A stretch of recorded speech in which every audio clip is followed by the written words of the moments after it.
алейкум рахматуллахи баракатух.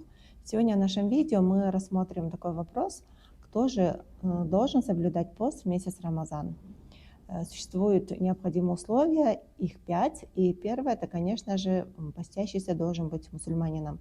То есть для представителей других религий, либо для неверующих, пост месяц Рамазан, имеется в виду, не является обязательным.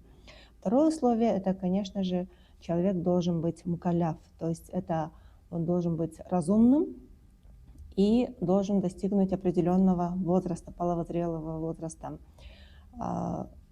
Значит, он не должен иметь умственные отклонения, как врожденные, так и приобретенные, и он должен достигнуть определенного возраста, и для мальчиков, и для девочек есть свои признаки половозрелости. Третье — это он должен быть в состоянии держать пост, то есть он должен быть физически здоровым. И здесь нужно отметить два момента. Первое, человек иногда имеет проблемы со здоровьем временные, то есть он потом может вылечиться, и он обязан будет восполнить эти пропущенные дни. Есть вторая категория людей, у которых болезнь неизлечимая, либо они очень старого возраста, что не могут, не в состоянии держать пост.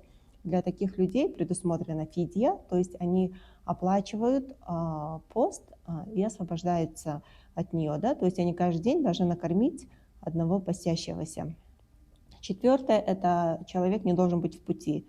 То есть если человек находится в дороге, он может не держать пост, но после этого он должен возместить эти упущенные дни. И пятое, не должно быть признаков нарушения поста, либо запретности поста. То есть это касается женщин и девочек. Есть определенные дни, то есть менструальный цикл и послеродовое кровотечение. В эти дни женщина может, даже обязана не держать пост, но, конечно же, она должна восполнить эти пропущенные дни позже.